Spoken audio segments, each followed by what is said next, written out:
আসসালামু আলাইকুম আমার ভাই বোনেরা, আজকের রেসিপিতে থাকছে কলস শাক পাতুরি চিংড়ি মাছ দিয়া ছিম দিয়া। সাথেই থাকেন, দেখতে পারবেন।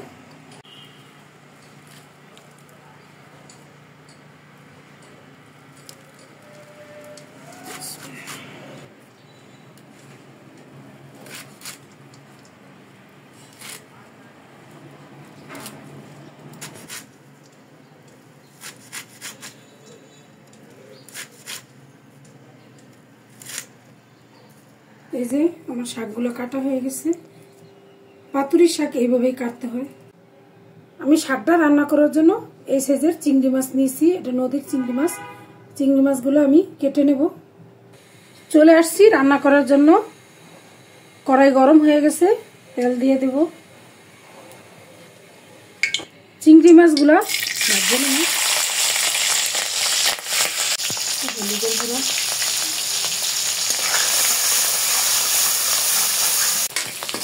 চিংড়ি মাছগুলো ভাজা হয়ে গেছে, তুলে নেব।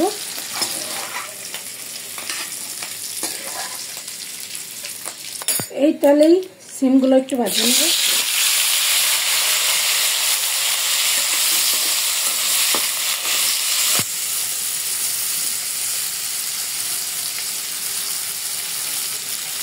সিমগুলো আমার ভাজা হয়ে গেছে, তুলে নেব।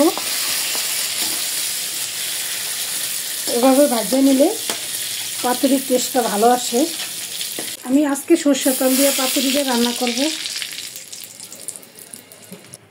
পেঁয়াজ বাটা, আদা কত থেকে একটু কম, আদা রসুন বাটা 1.5 টেবিল চামচ, জিরা ও ধনিয়া বাটা 1.5 টেবিল চামচ, বেশ কিছু কাঁচামরিচ, স্বাদ মতো লবণ একটু মিক্স করে দেব। হলুদের গুঁড়ো দিয়ে দেব 1.5 টেবিল চামচের মতো।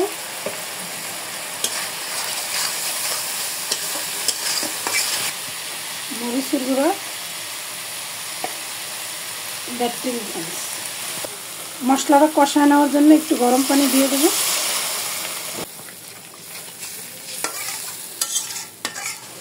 আমার মশলাটা কষানো হয়ে গেছে, আমি এখন শাকগুলো দিয়ে দেব।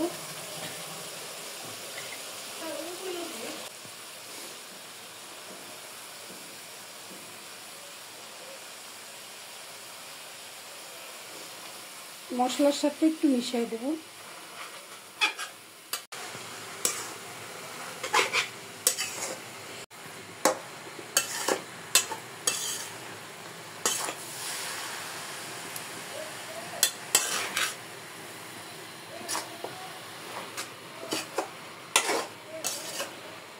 ঢাকনা দিয়ে দেবো 5 মিনিটের জন্য, দেখি কতটুকু ঝোল ওঠে।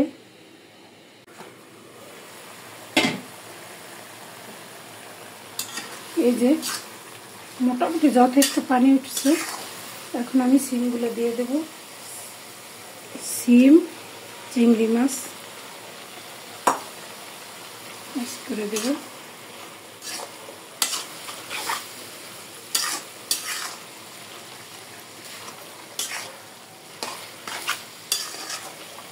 এভাবে শাক রান্না করলে আর কিছুই লাগে না, অন্য কোনো তরকারি কোনো প্রয়োজন নেই।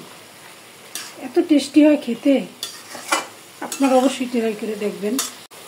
রান্নাটা কমপ্লিট করার জন্য একটু পরিমাণ জল দিয়ে দেবো, আর দেবো না। ঢাকনা দিয়ে দেব 5 মিনিটের জন্য।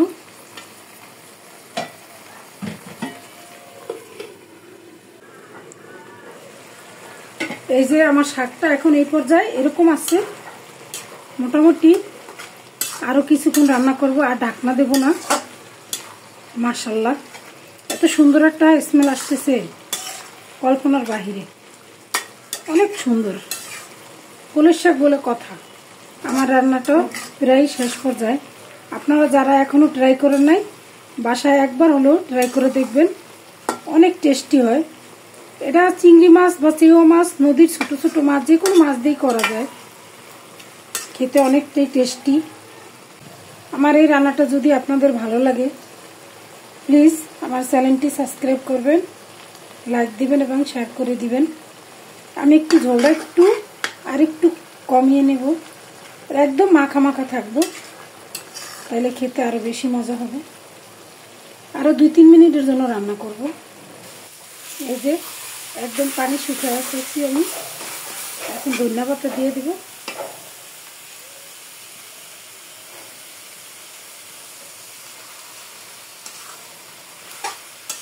আমার রান্নাটা শেষ। আপনারা যেখানে আছেন ভালো থাকেন, সুস্থ থাকেন। আজকের মতো এখানেই বিদায়। আল্লাহ হাফেজ।